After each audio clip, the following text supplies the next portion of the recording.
Dale News, unparalleled coverage. City News on 97.3 FM. Eyewitness News. Be there as it happens. City News.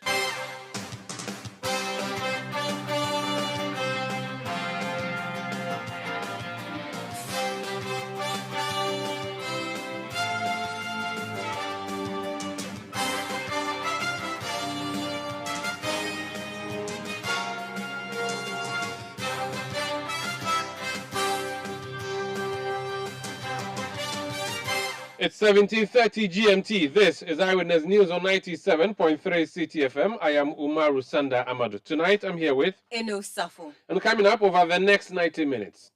And I came and the place is empty, no activity. I went up and I learned that the judiciary, the staff, they are on strike. So disappointing. So we are waiting. We are hoping that this thing will end soon. They should try and resolve the issue quickly. Ghana's courts shut down as judicial service workers begin a nationwide strike. We'll gauge the mood across the country tonight here on Eyewitness News. Also coming up, NDC's Dr. Michael Kwesa-White in hot waters as Supreme Court cites him for contempt. And later on Eyewitness News, we hear from the Greater Accra Regional Chairman of the NDC on allegations around the handling of campaign funds provided by former President John Mahama. Stay with 97.3 CTFM for more on this and many other stories on Eyewitness News. And in business, implementation of policies under AFTA to help reduce imports by $10 billion on the continent. That's in 50 minutes from the business desk of CTFM and CityTV. Eyewitness News is across Ghana on Nobia 98.1 FM in Nalerugu, on Quality 88.7 FM in Garu. In Saboba, we're on Radio Gaki 88.3. In Sugakofa, we are on Freedom 88.1 FM. In Hohwe, we are on Heritage 107.3 FM. In the Nkawie area of the Ashanti region, we are on Adrimpa 99.9 FM. In Sunyani, we are on Greener 95.9 FM. In Takrady, we are on Beach 105.5 FM and Sky Power 93.5 FM. In the Takwa area of the Western region, we are on Adrimpa 100.7 FM. The show is interactive. Do join us with your WhatsApp comments on 0549 986 996. 0549 986 996. You can send tweets using the hashtag CityNewsroom. Tweet at Umaru Sanda or at City973. We're live on YouTube. We're live on Facebook. We're interactive. We're on citynewsroom.com. Eyewitness News is effectively airborne from number 11, Dr. Martin Loop in Adabaka in Accra. I am Umaru Sanda Amadu here with Eno Safo, who brings us our first story. The industrial action declared by the Judicial Service Staff Association of Ghana has brought justice delivery to a halt as clients of the courts are turned away. The Law Courts complex housing the High Court in Accra, which is usually busy, was virtually empty when City News visited. JUSAG declared an indefinite strike on Wednesday over non-approval of the new and improved salary structure for the period between January 2023 and December 2024. Some disappointed clients in Accra spoke to City News. On the 25th, and I came and the place is empty, no activity. I went up and I learned that the judiciary, the staff, they are on strike. So disappointing. So we are waiting. We are hoping that this thing will end soon. Where are you coming from? Where I'm coming from. Well, I'm in Accra here, Dansoman. Yeah. But how does that affect you, the fact that you come on the way and... Definitely you spend money. I have to send money to my lawyer. Okay. Anytime you come and you spend money, yes, you yourself, your time and everything, and you have to pay your lawyer today for it's not the fault of the lawyer, it's not the fault of anybody, so you have to pay him for today service. They should try and resolve the issue quickly. Just try and resolve it quickly. I don't know, and the judiciary too, they should also come halfway and meet the government. I think that will solve this problem. There are a lot of cases that are about 20 years here. Why do we do that? You know, if the cases are fast, we won't be coming here like this. Cases over 20 years. My cases are 21 years. What kind of lies is this? Yes. Your case is 21 years. 21 years, I'm telling you. Why has it been dragging for 21 years? Well, then you know, the judiciary. I'm here this morning to stamp my indenture. But then they are on strike, so there's nobody there. You didn't know that they declared strike? No, I didn't hear. I didn't hear. Where are you coming from? Abrikuma. So now you have to go back. Yes, I'm going back.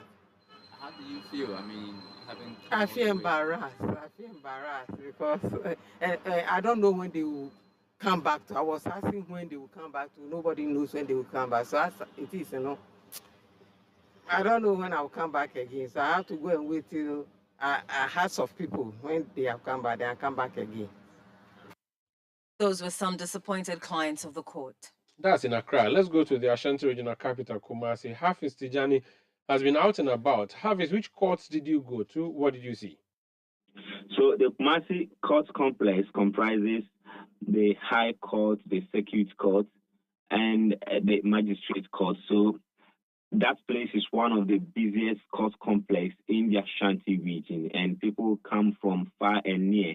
People come from even outside the Ashanti region to access the court services there. So this morning, a number of them were there to access the court, but when they got to the entrance, others had the opportunity to enter into the premises, but later they were told by the security there to leave because the court was not in session. The staff there were on strike. So they had to lock all the entrances to the court and drive these people away. So later they brought red bands to tie around these premises or the entrances of the premises, and people were left disappointed. I spoke to a lawyer who came with his client. They were actually brought into a police vehicle. I'm told they were supposed to take a ruling today because it's a murder case that they are being tried for. And the lawyer came in anticipation that he was going to get the ruling and these clients could be freed. But his hopes were dashed. And he was worried because he had a client that took care of a baby as young as 9 months old, and he was worried. He says this case has been traveling, and today he wanted to clear this case off his desk, and that couldn't happen. And I proceeded to the KMA court. This is one of the busiest courts also within the Kumasi metropolis, and people were left stranded. They were not able to access the court. They couldn't even enter the premises because the place was locked. I proceeded to the Aska Court. It's also one of the court complex that houses a number of courts, the circuit court. And the people there were also left frustrated, not only court users or litigants, but also private legal practitioners who were following up on cases there. I see. So it is a case of disappointment, and people have to go back. For those who didn't know what exactly the situation was, those who knew, of course, would just possibly just not show up at all. It means that all the offices are closed. Not a single court sat today. Yes, exactly. Thank you so much. Hafiz Tijani is our correspondent in the Ashanti region. Earlier in the day, he spoke to a lawyer for the accused person that he just talked about, the William Auku Ahiadome, who expressed his disappointment over the development. He brought accused persons who were standing trial in connection with the murder case who were expecting a ruling today. They've had to be sent back to the cells. Listen to the lawyer. I have clients that you saw on that pickup. They were brought from Formina. And so we are here to get a ruling this morning. But when I wanted to enter the premises from behind, the gates were locked and the red banners were placed there. I tried from the front area here, the same. So I went to the regional police command to turn. I turned and I realized that my clients are on a pickup. One of them needed a place of convenience and was on the car and didn't know what to do. Now we are waiting to know what the judicial service staff will be saying. All the court premises are closed. I was at Asokwa the same. Nowhere was opened. What did you say the state of your case was? It's a serious case. Some people, I would say, are wrongly accused of murder. And today is the ruling. And we are here and the premises are not open. They've been in cells for more than 1 month.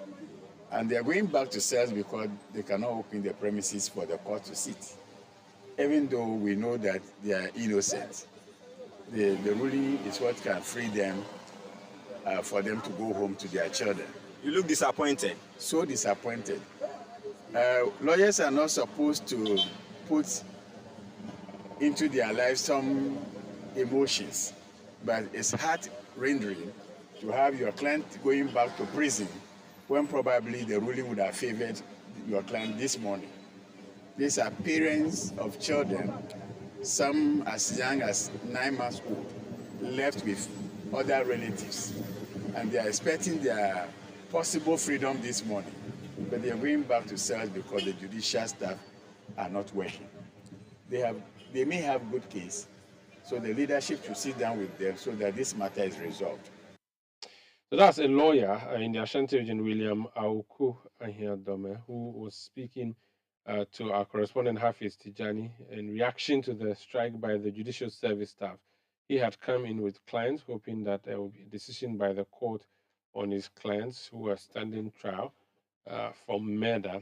Now they've had to be sent back to police cells. Let's go to the Western region, the capital, Takrady, and speak to Akwesi Ejenim. Akwesi, what has been happening today? You've been out and about in the courts too. Well, Maru, the situation in the Western region isn't so much different from what we are hearing from other regions. This morning, I made it to Ademra in Sekendi, where we have the regional high court and the commercial court all gathered over there. And so, on a normal day, you were expecting to see a lot of, movement, both human movement and vehicular movement coming in and out of the court premises. But as at 8:30, that work was expected to actually start. We got there, and the main entrance to the Ademra High Court had actually been blocked. They had this barricade with some of the security people preventing vehicles coming. Also, around that point, we had litigants and some lawyers who some hadn't actually heard the news of the strike. Others also came hoping that maybe there will be some certain for them to see their case actually travel. So it was just a scene of frustration by both litigants and their lawyers. And talking to some of the litigants, we realized that some of them had actually traveled out of the metropolis. Some had come from Jomoro on the western side of the region, and somebody who had a case over here. And so that could tell you the level of frustration on the faces of these people who had actually come to see some, work being done or to see logical completion of their cases before the court. And so that is what we encountered. Same was with the Saturday Port Harbor, where when we got there, there was nobody there.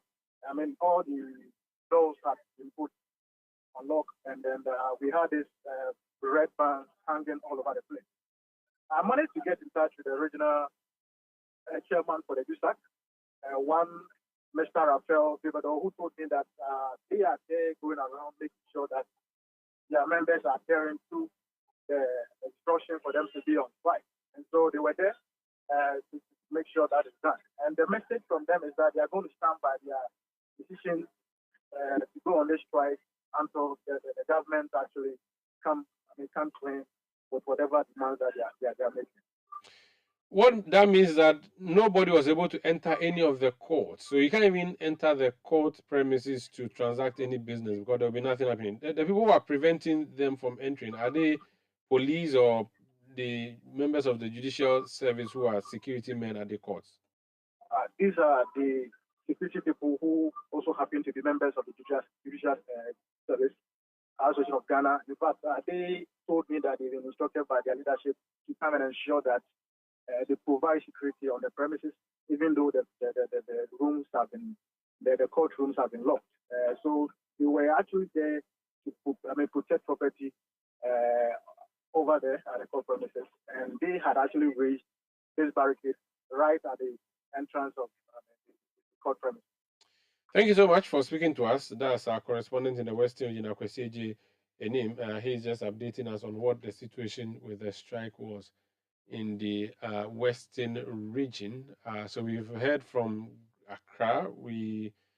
Charles Osukumi was in the courts for us today. We also went to the Ashanti Regional Capital, Kumasi, where Hafiz Tijani has been giving us an overview of the situation there. You've heard from Akwesi Nim.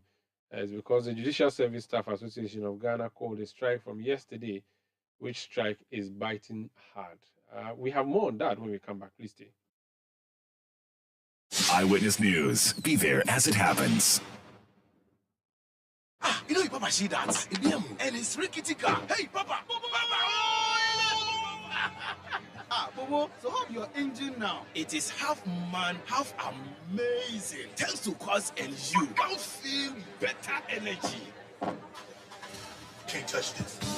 Actually, guys, so Sancho's engine just died like that. Yes, so somebody managed to convince him that there is a better engine oil than Quartz, and he switched. Sancho Panza.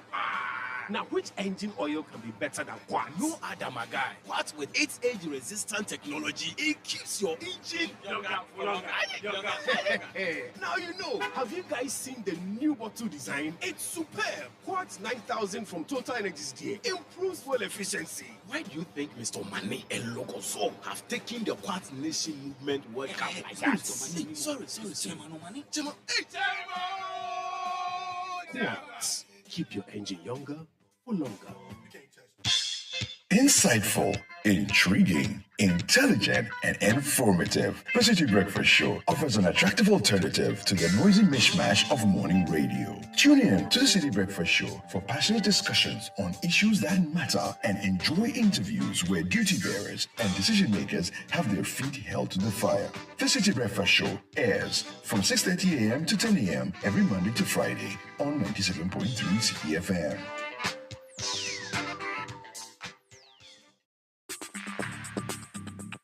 Let your voice be heard on Eyewitness News on Facebook at facebook.com/City97.3, Twitter at twitter.com/City973, and Instagram at instagram.com/City973 with the hashtag Eyewitness News.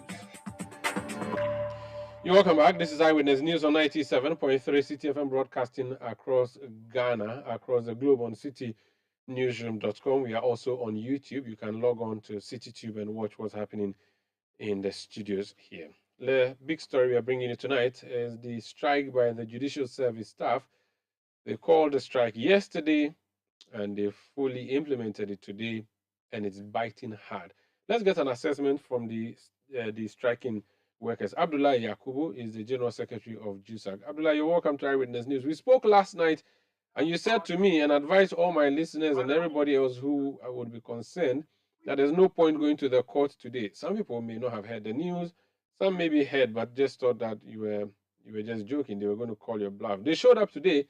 Nothing was happening. Absolutely nothing. I'm sure you are satisfied that you have been able to send the message you were hoping to.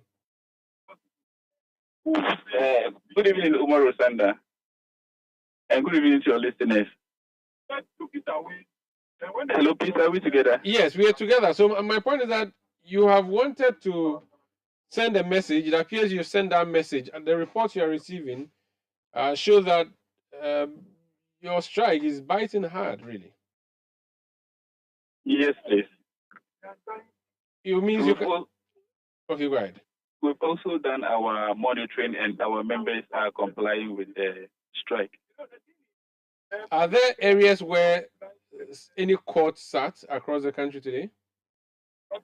Oh, we've had rumors of isolated, I think one or so, but we could not, it was denied, except one that a mini sitting that was done at the Supreme Court. Okay. Now, what that means that your people are generally, we are also hearing that your security men are blocking access to the courts. Why do you have to prevent people from entering? Not really. We came to the premises to assess the situation on the ground, and we saw the presence of the security. We don't know the purpose they came to serve. Maybe to augment our security men on the ground. No, are the security men we've seen at the various courts preventing people from entering, are they not your members? Oh, yeah, that's our member. I thought you were talking of the state security.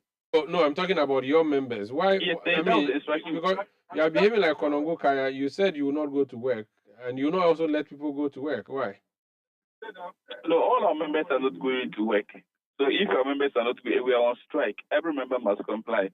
Yes, the but why do you have issue to close the place? That's what I'm asking. Why do you have to lock the place up? we are closing the place because we want to keep it safe. The work is not ongoing. If we keep it open and somebody enters there to tamper with any of the assets of the service, that will not be good. We will not be serving the interests of the judicial service and the nation. So we have to get the security to lock up the various places so that we can keep the properties safe. So you've done 1 day of strike. You've sent your message. Has the government responded? For the government side, we've not had official communication. But there was a meeting today, we are told. Yes, there was supposed to be a meeting with our management in respect of the matter, but an issue came up. So we could not hold the meeting as expected, but we were able to engage and hopefully we'll be meeting next week or tomorrow. What was the issue that came up? I think we'll deal with that issue in-house. We are told that there was an attempt to intimidate your members with police. That's what you said to us earlier in the day. Can you tell us more? Oh yeah, the security men were around in the morning. The numbers that came, we did not understand how that number could come to, especially to the Supreme Court premises and the law court complex. And we didn't understand how that number of policemen would be present. However, those state security didn't prevent us from doing our strike, and then also our security from doing their work. That's why I said that perhaps they came to augment what our security were also doing. So the strike continues? Yes, it continues. Thank you for speaking to us. Thank you, sir. That's Abdullah Yakubu, his General Secretary of the Judicial Service Staff Association of Ghana. Alfred Tuah works at the Ministry of Justice and the Attorney General's Department. He's a Deputy Attorney General. You're welcome to Eyewitness News, sir. Thank you very much, my brother. Let me use the other leg of your job, which is the Ministry of Justice, and hold on to the Attorney General side for a while. You are supposed to ensure that there is justice delivery by policy as a ministry. Today, there was no justice delivered because of a strike. As a ministry, what do you make of that? Thank you very much. Yes, it is true that our ministry is also responsible for justice in Ghana. And we do not have any authority over judiciary in the legal sense. But matters involving justice are also matters within the purview of the ministry. I may have to express my sympathies with the striking judicial service workers. I know that they may be on strike for reasons that they think are legitimate. They are entitled to the salary that they're expected to have and other allowances, and they are on strike. Unfortunately, it's having a toll on the ordinary person on the street, people who go to the courts every day to pursue justice. And it is my opinion, and other people may share with me, that the association may want to enter into further negotiations with the relevant state bodies to ensure this matter is resolved once and for all. Because we look at people who are on remand. If, for example, you are arrested today, and by the Constitution, you cannot be kept in custody for more than 48 hours, and the police might take you to court tomorrow, because they are on strike, you may not be granted bail. And if the police also decide not to grant you bail, it means they have to spend the whole weekend until Monday, even praying that on Monday the courts will work. So we rather be pleading with the association to consider their position. It doesn't mean that they may not be entitled to what they are asking for, but if they're invited to any further negotiations or discussions on this matter, there's no expectation that they will cooperate so that we'll be able to reach a compromise on this particular issue. As a ministry which is part of the government, the judicial service staff say the reason they're on strike is because government has not been responding to their issues having to do with salary. Does your ministry have any role to play in this issue? Unfortunately, we don't have any direct role to play in it because falls with the purview of the Employment Ministry, but as a ministry and being part of the main government architecture, we're also interested in the justice front. And for that matter, we are also interested to some extent. And our role, as I've indicated, is to appeal to them to honor any invitation that is extended to them by any state body responsible for those kind of negotiations. I'll be talking about fair wages, I'll be talking about the government side, the employment ministry, and the like. I hope that when they meet, all the issues will have to be cleared once and for all. On the Attorney General side of things, you are not able to prosecute anybody. Your policemen are holding people across the country, people who should either be put before court or granted bail. What should they do? And for people who have committed crimes, who have been arrested, what should your prosecutors and your police people do across the country? Yes. If you are arrested and your detention goes beyond 48 hours, and there's no resolution to this particular matter, the police may have to use their discretion looking at whether you can be granted bail or not be granted bail. But technically and legally, you cannot be kept for more than 48 hours. But the agreement may be that the 48 hours may elapse, but the next day that is supposed to take to court, the court may not be sitting, and you have to be in custody for a long time. So the police officers or the arresting officers, they have to use their discretion in the grant of bail if there's no cost taken within 48 hours. Well, it's going to be really interesting in the coming days. We pray that things get solved. But thank you for speaking to us, sir. You're welcome. That's Deputy Attorney General and Minister of Justice, Honorable Alfred Chianyeboa. This is Eyewitness News on 97.3 City FM. We're coming to you from our studios in Adabraka, in Accra. I know we have some other stories. Yes, go ahead. A former member of parliament for Kumbungu and a strong advocate for the legalization of marijuana in Ghana, Ras Mubarak, has described the Supreme Court's decision not to allow for the cultivation of the herb as unfortunate. The former MP questioned the Supreme Court's justification of the provision by an applicant who argued that the amendment of the provision was not attached with an explanatory memorandum. Speaking to City News, Ras Mubarak indicated that the Apex Court should have reconsidered its decision considering the economic benefits of marijuana to the country.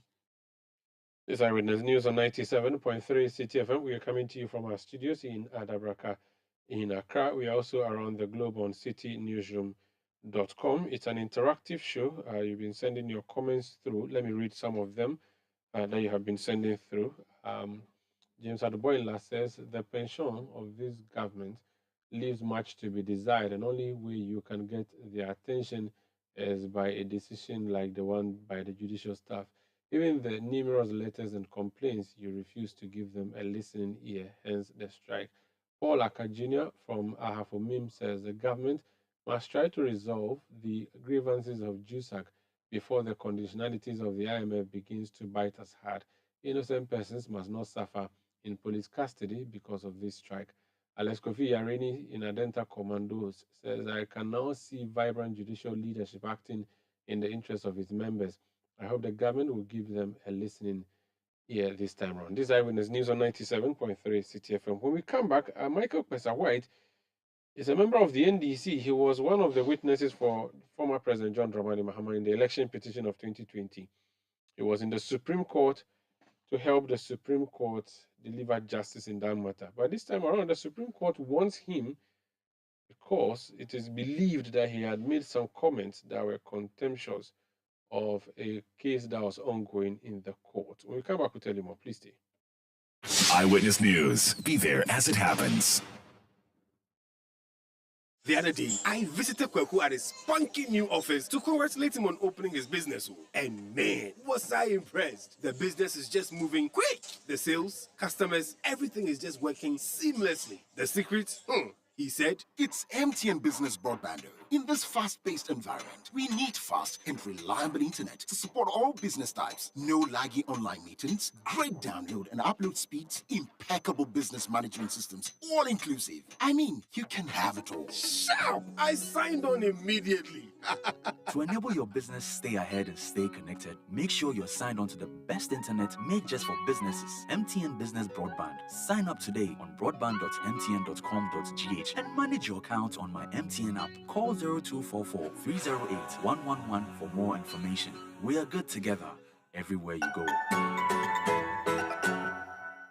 You know your papa see that? And it's rickety car. Hey, papa! Bobo, so how your engine now? It is half man, half amazing. Thanks to cause and you can feel better energy. Can't touch this. Actually, guys, so Sancho's engine just died like that. Yes, so somebody managed to convince him that there is a better engine oil than Quartz, and he switched. Sancho Panzapa. Now, which engine oil can be better than Quartz? No other, my guy. Quartz with its age-resistant technology, it keeps your engine younger for longer. Now you know. Have you guys seen the new bottle design? It's superb. Quartz 9000 from Total Energies DA improves fuel efficiency. Why do you think Mr. Mane and Logoso have taken the Quartz Nation movement World Cup like that? Sorry. Chairman. Hey, Quartz. Keep your engine younger for longer. Let your voice be heard on Eyewitness News on Facebook at facebook.com/City97.3, Twitter at twitter.com/City973, and Instagram at instagram.com/City973 with the hashtag Eyewitness News. This Eyewitness News on 97.3 City FM. We are coming to you from our studios in Adabraka in Accra. On Eyewitness News last night, we brought you a story in relation to the NDC primaries, the just ended NDC presidential primaries. Recall that former President John Mahama had made a pledge to give 40 cedis each to delegates who come to the polling station to vote as transportation. Now, yesterday it emerged that some of the delegates of the NDC did not receive that money. And the allegation was that the regional, and I'm referring to Greater Accra region, and that the regional executives, Greater Accra regional executives, that is, have sort of diverted the cash of some of the delegates. We called up the Greater Accra Regional Secretary, the Honorable Theophilus Tetechai, and he said he knew nothing about the money.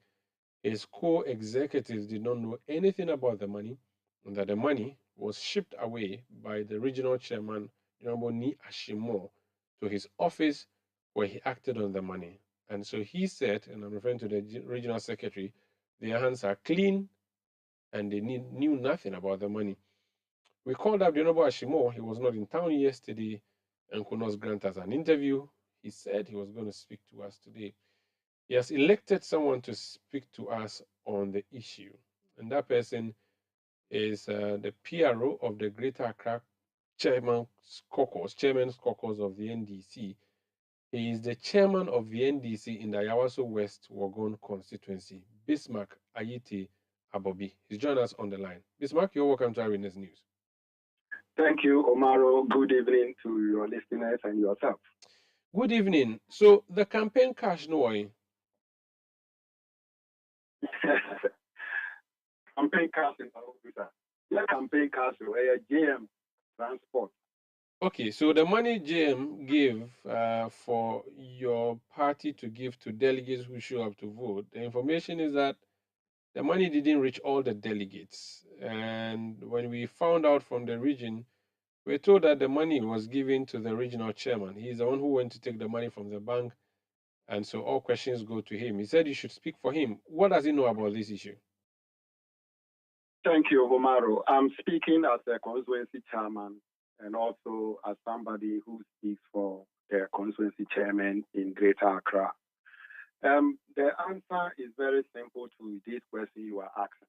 It is a public knowledge that John Dramani Mahama supported delegates to come and vote through transport. That money, every region received their share of the money. And Omaru, the simple thing is that JM has a campaign team. Greater Accra, the campaign team of JM was headed by our regional chairman, Honorable Ashimo. So every activity that JM does through the constituencies and branches, it passes through the regional chairman. There is no question about that. Meaning that resources too will definitely pass through the regional chairman. If the region is alluding to the fact that they were not aware I have a problem with that. That if they claim that they were not aware and the money was given to only Chairman Ashimov, I have a problem with that. They must be fair to the chairman and even we, the constituency chairman. Because when the money came, yesterday I listened to him. He said the money was withdrawn from the bank together with the treasurer. Where the money should be distributed should not be a question of bone of contention. Whether the money was given to the chairman and the constituencies as JM promised, that should be the question that we should be asking. And for that, I can speak to it. That when the money came, me particularly, regional chairman said, we have received the money, it is late. The regional office may be a risky place for us to say we are directing the money to go and share. So when the money is ready, chairmen should come with their treasures to a specific place that they will be called to go and collect the money. And the good thing about the system, either JM office put in place or the regional chairman, was that you come as the chairman with your treasurer. If the treasurer is not available, you come with your secretary. And exactly that is what we did. And the money was issued. You sign as a chairman and witnessed by your treasurer or any constituency executive present. So the 40 cities per delegate per JM office calculation of delegates per constituency was appropriately given. My brother, where there is an issue, I heard Mr. Tetecha saying that some delegates didn't get the money. That is a delegate constituency specific.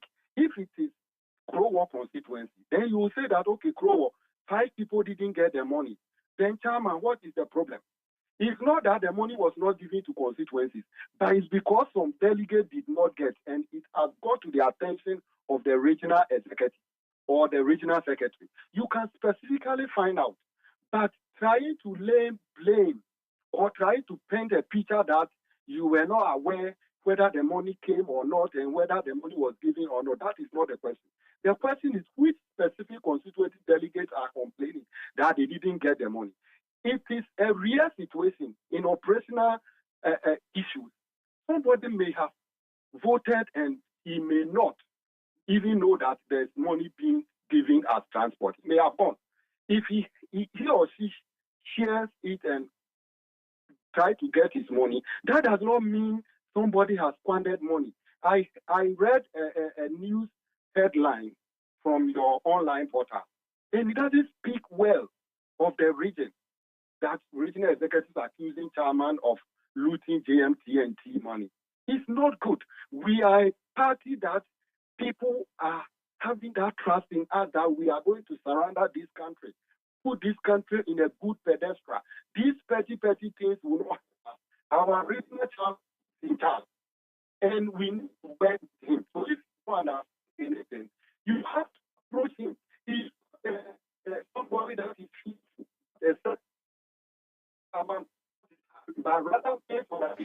Bismarck, I'm losing you, Bismarck.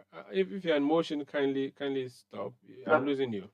Yeah, are you clear with me? Yes, it's better. So I'm saying that it's gone bad again. Hello. Yes, it's better now. What I'm saying is that the response that Honorable Tetecha gave to you yesterday was not appropriate, because if a delegate is calling from a constituency that they did not get their money, the chairman of the region should not be blamed. You can easily call that specific constituency executive or the chairman. Then why is it that this number of delegates are claiming they did not receive the money? So you don't respond to allegations as if the chairman has committed a blunder. It doesn't give the region a good image. To the best of my knowledge, the structure the regional chairman put in place has safeguarded so many challenges could have arisen out of this TNT. So we should not blame the chairman. We are comfortable with what he did. And when there is a problem, specifically, we have to look at it. Okay. We are not blaming the regional chairman on this matter. Okay. Can you confirm that all 30 plus constituencies in Greater Accra have received their monies? Yes, I have a receipt to prove. All my colleagues have receipts to prove that they've collected this number of CDs from the regional chairman's office. So no money remain at the regional party's office or regional chairman's office. Everything has gotten to the constituency chairman. So it's up to the constituency chairman to pass that on to the delegates. Yes, as far as I am concerned, I can prove to you evidence in terms of receipts. This is the first time a party money is distributed with a receipt properly signed, because JM office want to monitor and ensure that the money goes to the delegates. Do you understand? So there were proper structures put in place many years ago. We don't experience that. So we should move from the old way, accept the new chairman's directive, work with him in unity for us to deliver. I must say that Honorable Ashimo has sent us a number of receipts. The receipts are on a letterhead: John Mahama 2024 JDM campaign team, Greater Accra Region, cash mobilization for election. Then the name of the constituency comes. This one is Adan. There's a PV number. Then there's date 12 May 2023. Amount 39,240 Ghana cedis. Being TNT and food for delegates, 40 Ghana per delegate. Prepared by Albert Luthroth, accountant. The number has been provided. Received by I can't see Colonel, is it Kano, Vice Chair, and then witnessed by Felix Okansi, Treasurer. So this is Adan, and I have a number of them. One name that I keep seeing through is Albert Luthroth. Who is that? Albert Luthroth works at the regional chairman's office. Okay, so I've seen number of constituencies. There's Ablekuma North, there is Segi, there is Ningo Pram. All of them appear to have been sent. Everybody received Adentang and Wejagbawe, Okaikwi South, Dom Kwabinya, and all of them.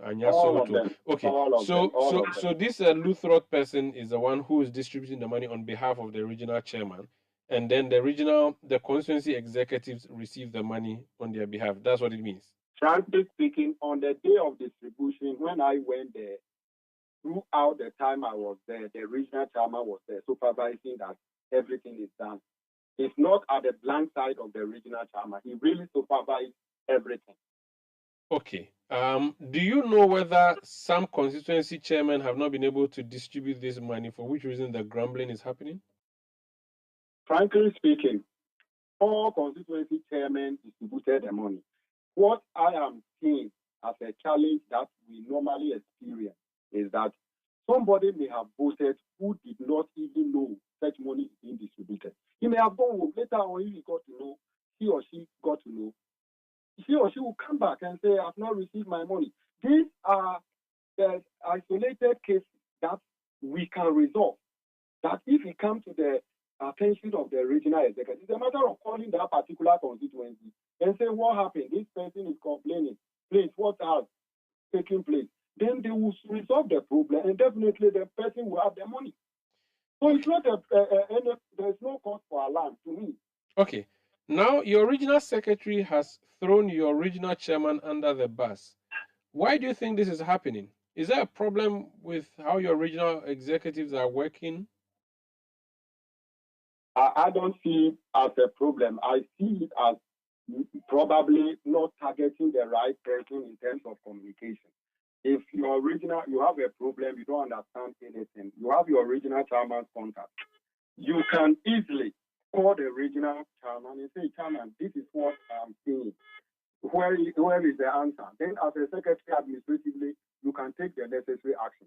But the fact that he did not contact the chairman and he went to the media, I see it as embarrassing. He doesn't speak well of the region.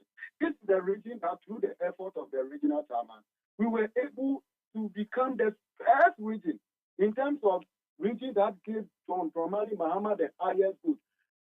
Greater Accra was number one. And I will tell you, it was a singular responsibility that the regional chairman took upon himself.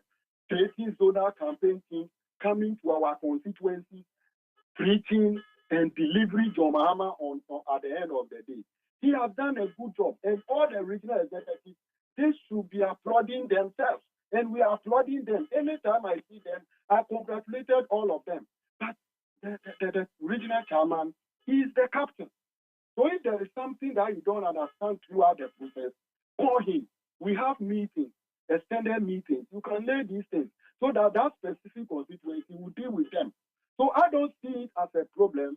Probably some personal ego somewhere that we can easily manage. That we need to put our house together because this is the region that will decide the 2024 election. And this is a chairman that inherited 20 seats in parliament. He's eager to add another 5. We need a united front to be able to work assiduously and ensure that we deliver John Mahama and our various parliamentary candidates in 2024. If we don't do that, Ghanaians will not forgive us. They are warning us. Are you going to, as executive chairman, make issue of what is happening? Are you going to look for peace between your regional chairman and regional executives, or you're rather going to say that there's a problem and you would want someone to be punished for what may have happened or not? There's no problem that requires punishment in this regard. We, the constituency chairman, we are looking afar and we are observing things. When there is a problem in the constituencies, the region calls us to order. So when there is a problem in the region, we also have the same right to call the regional executives to order. We are working colleagues. And I believe that whatever the case, over the time could have waited for some few minutes and engage some of the chairmen to find out the crack of the allegation before he engages the media. You know, when John Mahama, through his sweat, looked for this transport to safeguard to help the delegates, this money came. And it's the money that he suffered for it. So that after this money, you yourself, to your station, some of the stations were propagating that John Dramani Mahama was buying votes. We said, no, he's not buying votes. We have crossed that hurdle. Why, if you have problem, you don't understand anything, a delegate, that we don't know their number, we should end up accusing the regional chairman for creating impression that the regional chairman has harmful money that belongs to delegates. It doesn't give us a good image. And we have to bear in mind that we need a unity, and that unity is around the regional executive, headed by the chairman. So they should consistently assist the chairman in harmony so that we all rally around, so that the confidence that Ghanaians have in us will continue to increase, and it will aid us to deliver this country once again, come 2024, under John Dramani Mahama. Thank you so much for your time, Bismarck. Thank you, Omaro. Bismarck Haiti Abobi is the chairman of the Ayawaso West constituency of the NDC. He is also PRO of the Greater Accra Chairman Caucus of the NDC. Talking about the NDC, one person who contested in the just ended primaries in the Shai Osodoku constituency but was defeated again is Dr. Michael Pesa White. He was in the Supreme Court as a witness for John Mahama in that election petition brought by the former president. Now, the Supreme Court is looking for him not to come and give testimony like the one he did, but because he may have said something that is believed to be contempt of court. Sami Biafi has been looking at the documents, the court documents that we have seen. Sami, what's happening to Pesa White? Well, I think some few minutes or hours after the Supreme Court gave a ruling on the James Jachukwesin issue, the Member of Parliament or the embattled Member of Parliament for the Asen North constituency, Dr. Pesa White went on Twitter to write some few things which the Supreme Court believes was not in the best interest of the court. Now, in the summons, which I have a copy here, it says, and I quote, "It has come to the notice of this court per tweet shared on Friday, 19th May 2023, that you, Dr. Pesa White, said, in quote, the highest court of the land has been turned into stupid court. They have succeeded in turning the Supreme Court into a stupid court. Common sense is now a scarce commodity.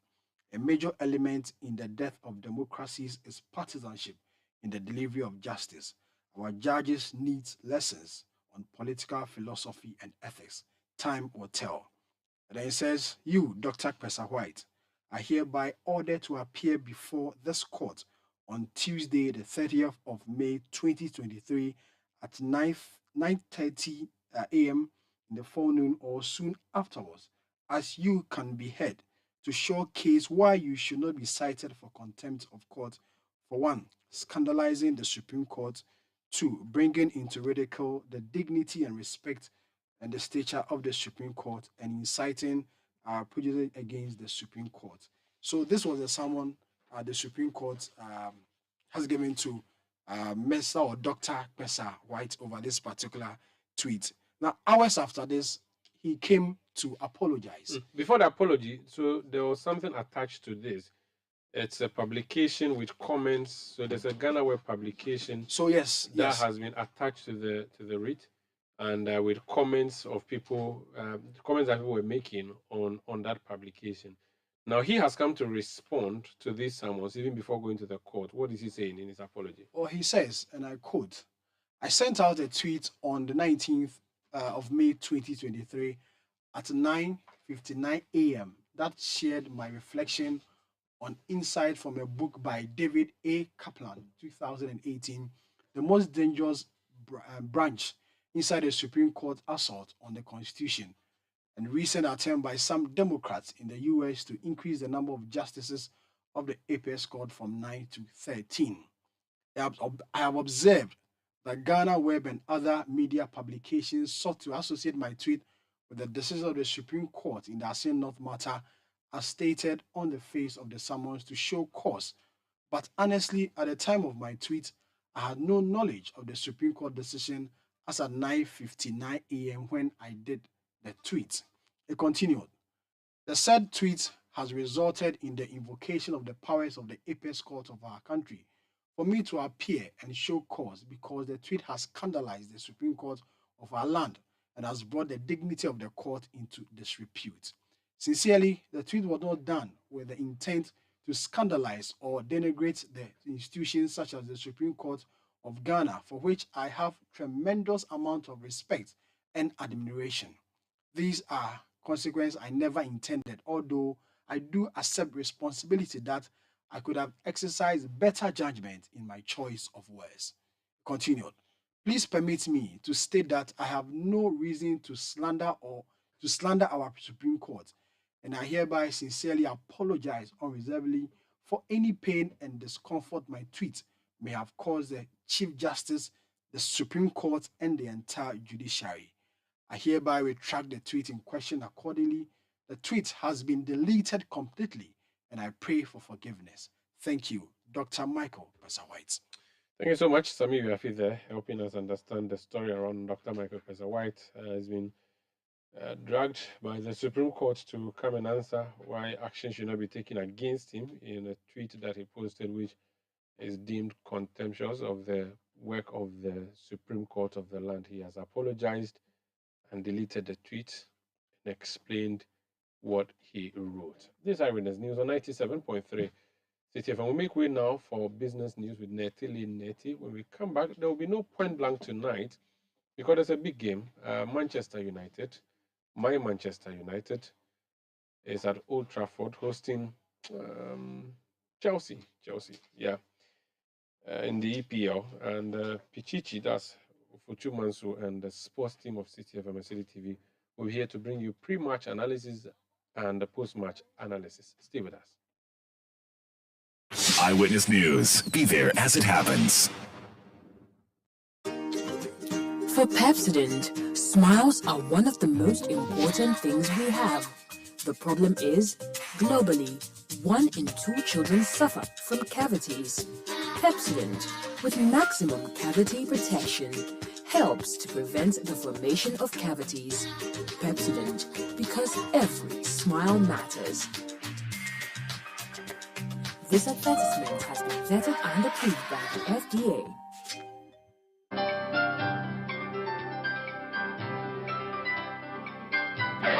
Using a condom will protect you and your partner from HIV, STIs, and unplanned pregnancy. Condoms are an effective way for protection against HIV infection. Don't take risks. Use a condom every time.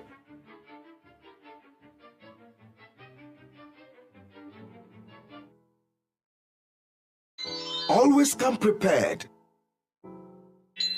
This advert is brought to you by the Ghana AIDS Commission and Ghana Health Service. Get the details. Every significant financial transaction, every market movement, and all the policies that affect your business. City Business News. Be informed. Time now for City Business News on Eyewitness News, powered by citybusinessnews.com. My name is Netili Neti Ajaho. Let's settle for the details now. President Akufo-Addo has indicated that the African Continental Free Trade Area will help accelerate the growth of the continent by reducing imports by whopping $10 billion annually. The president said it was unacceptable for Africa to have imported a total of $50 million worth of food in 2019 alone. Underscoring the essence of the African Continental Free Trade Area, President Akufo-Addo said the initiative will make the continent more self-sufficient and drastically reduce over-reliance on imported food. President Akufo-Addo disclosed this at the 7th African Leadership Forum in Accra. We in Africa are required to hasten the process of continental integration. We cannot allow our collective fate to be decided by exogenous shocks thousands and thousands of miles away. Time is what we can do for African Africans to define our own narrative. We must be defined by what we see in ourselves and not what others choose to say about us. However, this cannot happen if we do not trade amongst ourselves. Africa accounts for only 3% of global trade, and intra-African trade is one of the lowest of any region globally. This is largely due to the colonial economic model, characterized by small individual economies, fragmented and disconnected regional markets, over-reliance on the production and export of primary commodities, and the presence of low productive capacities which have been in existence for the last century. As the adage goes, there is strength in unity. He also noted that despite the numerous economic challenges, Ghana has not recorded food shortage like other West African countries. He attributes this to his government's policies such as planting for food jobs, which he says has helped secure enough food for the country.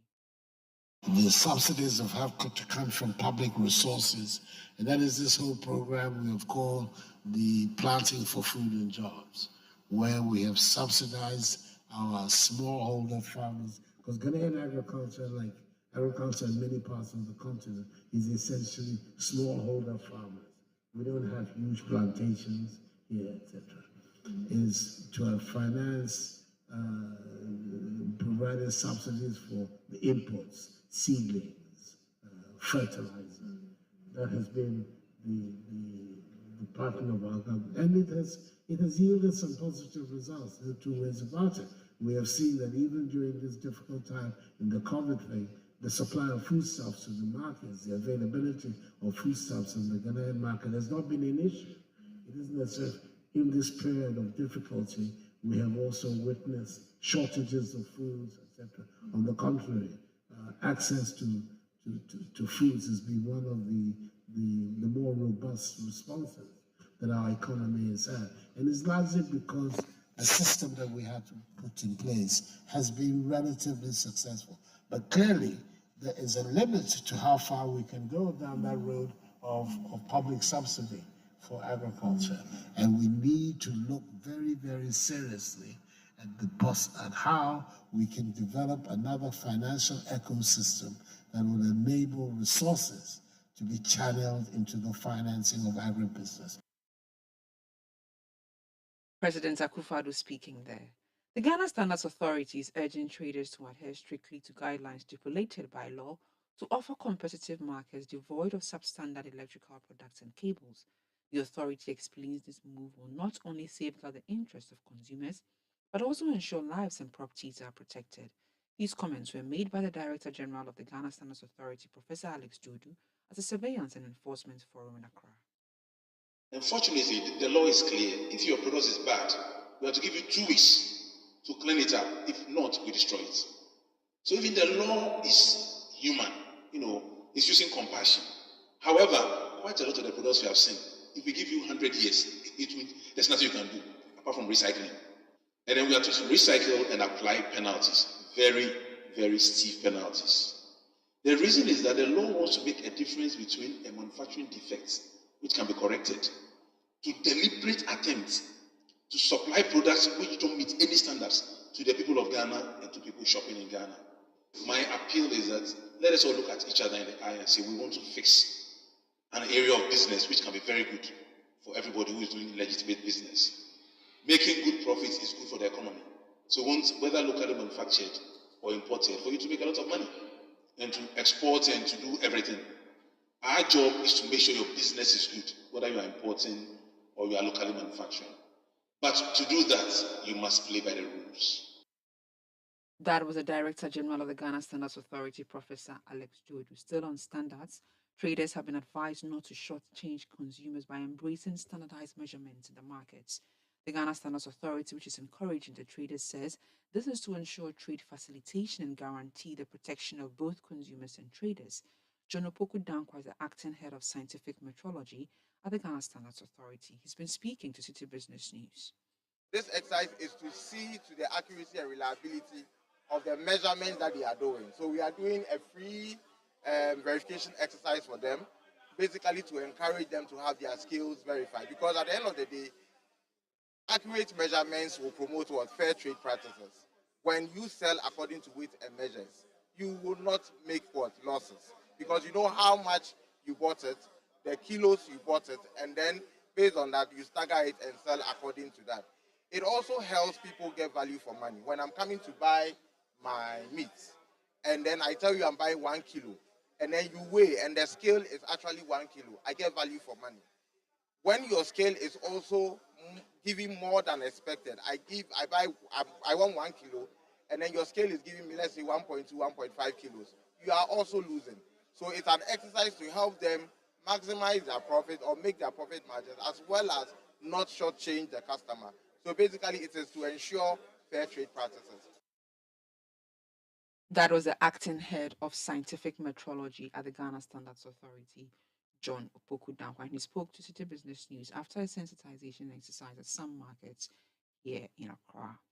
And finally, the Minister of State at the Finance Ministry, Dr. Mohammed Amin Adam, has indicated that over 500 billion barrels of crude oil will be left untapped in Africa, as there have been growing concerns from international communities to ensure a sustainable climate.